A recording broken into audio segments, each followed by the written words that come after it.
다 눈을 감으시겠습니다. 하나님이 우리 편이십니다. 하나님이 지금 우리를 도와주시려고 두 팔을 벌리고 우리를 기다리고 계십니다. 인생이 고달프고 힘들고 피곤하십니까? 아무리 둘러봐도 도와줄 사람이 없어서 낙심이 되십니까? 하나님이 내 편이십니다. 그분을 바라보시기 바랍니다.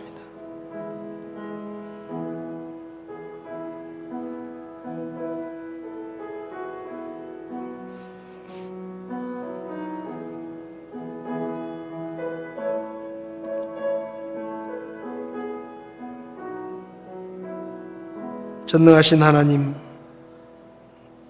하나님이 내 편이 되어주셔서 감사합니다.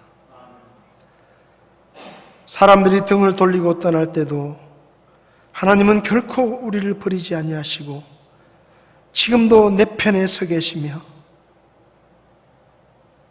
나를 도와주시는 것을 감사합니다. 인생이 힘들고 고달플 때 하나님이 내 편이심을 잊어버리지 않도록 도와주십시오.